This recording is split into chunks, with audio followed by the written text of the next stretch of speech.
Bon, à la différence des musiciens de votre époque, et il me semble que vous êtes l'un des plus évolués donc, de ces musiciens. C'est-à-dire que vous avez fait des études supérieures, vous êtes cadre de la nation, comparativement à ces musiciens de l'époque qui n'ont pratiquement aucun niveau. Et vous ne voyez pas qu'il était à un moment donné nécessaire de dépasser le cadre des chansons pour faire valoir ce nationalisme ou bien ce patriotisme, comme vous êtes en train de le dire? Oui, je parlerai encore d'orientation sensitive. Il y a une question d'orientation sensitive. En ce sens qu'on peut être un chanteur qui chante la patrie ou la nation sans pour autant être politicien. Il y a une question de profondeur d'esprit. Et je parle, c'est ce que je dénomme orientation sensitive. Ce n'est pas parce que j'aime mon pays, que je trouve que mon pays est beau, que je serai forcément amené à être un grand leader politique. Je peux inciter à aimer le pays sans pour autant être un meneur politique.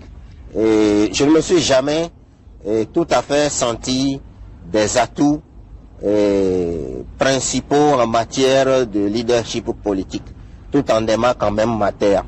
Et je ne veux pas dire par là qu'un jour ou l'autre, je ne serai pas amené à faire profondément la politique. Mais pour moi, je n'ai pas ressenti cela en moi. Et quand vous chantiez vice-président, qu'est-ce que vous voulez insinuer?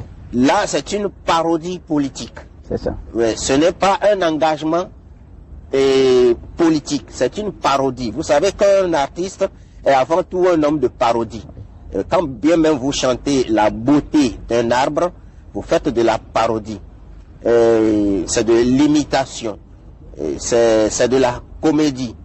Ce n'est pas le sérieux de la politique. Le sérieux de la politique, exactement. Alors,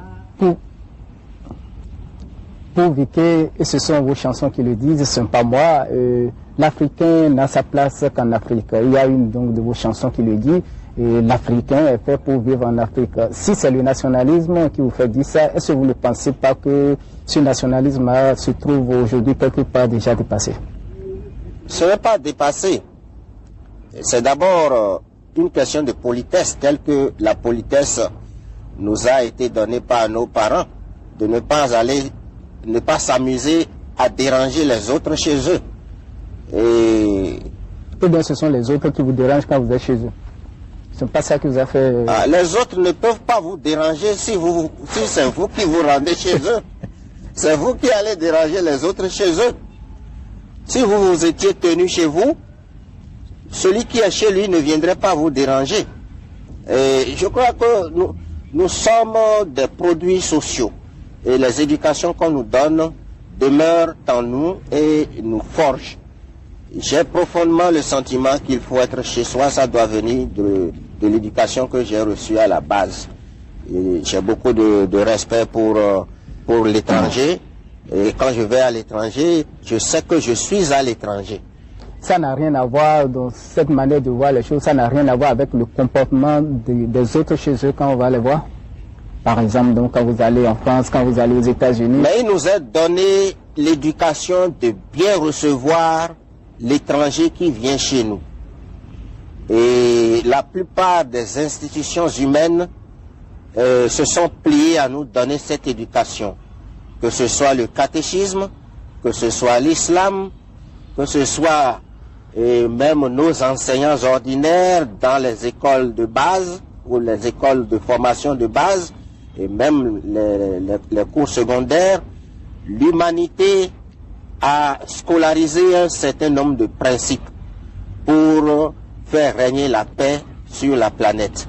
Et il nous est donc enseigné de bien recevoir l'étranger, mais il ne faut pas oublier aussi qu'il nous est enseigné de nous comporter bien quand on va se faire recevoir quelque part. Oui, même quand nous nous comportons bien, ce sont vos chansons aussi qui le disent. Vous avez tendance quand même à dénoncer l'attitude des Blancs chez eux par rapport aux Africains, en plusieurs de vos chansons.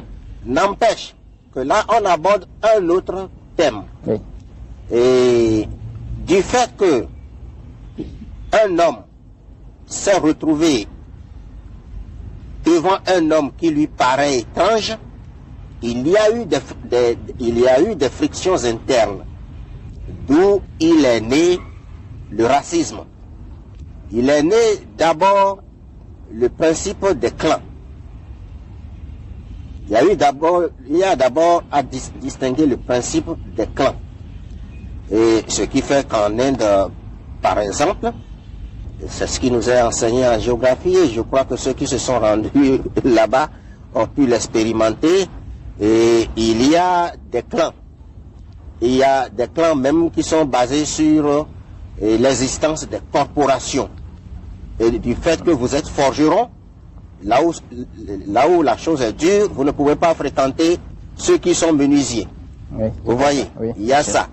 Bon, entre races, entre gens de couleurs différentes, la chose revêt un caractère beaucoup plus grand, beaucoup plus grave. Et il naît le racisme. Ce qui fait que, du seul fait que vous êtes noir, il y a des gens qui ne veulent pas vous voir. Il se pourrait que chez nous aussi, du seul fait qu'un homme soit blanc, il y ait certaines réticences à l'approcher. Mais je note en passant que l'homme noir, dans l'ensemble, est plutôt tombé admiratif de l'homme blanc, et que quand un homme blanc passe, c'est avec joie que les enfants lui courent après, oui, pour dire yovo, yovo. Yovo, yovo. Voilà. Bon, en Europe, les petits aussi, il m'est arrivé de remarquer que lorsque un petit dit « Maman, regarde un noir », la maman tire l'enfant comme si elle avait peur que le noir nuise à l'enfant. Bon, toujours est-il que le racisme existe. Nous recevons l'éducation de bien l'accueillir. Nous recevons l'éducation de bien nous comporter là où nous nous rendons. Mais n'empêche qu'il y a des disparités individuelles et qui constituent, dont la somme constitue un lot de racisme et que j'ai retracé dans mes chansons. D'ailleurs, du fait que en France elle-même, le noir américain, voilà, le noir américain, j'ai composé la plupart de mes chansons de ce thème-là en France. Ça n'a pas été composé au Bénin. Je n'ai pas composé les chansons ayant trait à des problèmes raciaux au Bénin. Oui. Je les ai composées en France parce que quand nous arrivons là-bas, nous avons aussi des amis et on n'est pas accepté par tous, on n'est pas rejeté par tous non plus. Il y a bien des petits blancs, des camarades de classe qui viennent écouter de la musique avec nous et chez lesquels nous nous rendons pour écouter de la musique et qui écoutent beaucoup la musique de jazz qui vient des États-Unis. Et là, nous découvrons le problème racial tel qu'il existe entre les Noirs et les Blancs aux États-Unis. Et ce qui nous permet aussi d'envisager les choses telles qu'elles pourraient se passer en Afrique du Sud. Et donc, c'est ce disque-là, c'est cette musique de jazz et ces complaintes-là qui m'ont amené à comprendre le problème noir-blanc et à composer des chansons sur ce thème. Essentiellement, vous avez écouté Noahwe, oui, qui a été largement inspiré par Big Bill Bronzy. Vous ne l'avez jamais écouté peut-être. Vous l'avez écouté, oui, Big Bill Bronzy, dans sa chanson Get Back, Get Back. Oui. Il m'a le retour. Bon, je l'ai évoqué, les années ont passé.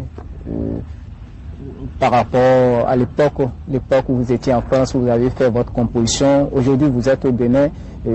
Quel regard portez-vous sur ce monde aujourd'hui que vous avez si tant dénoncé?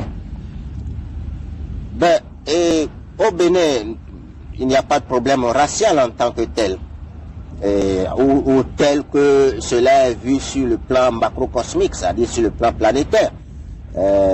N'empêche que il pourrait y avoir quelques ressentiments d'ordre tribal. Mais c'est tu au Bénin. Il n'y a pas tellement de comportement ou d'antagonisme tribal chez nous. Bon, nous préconisons le retour chez soi et nous incitons à vivre chez soi. Dans l'ensemble, le Béninois vit chez lui. Je sais qu'il y a un nombre de Béninois à l'extérieur, il y a beaucoup de Béninois à l'extérieur, et c'est dû à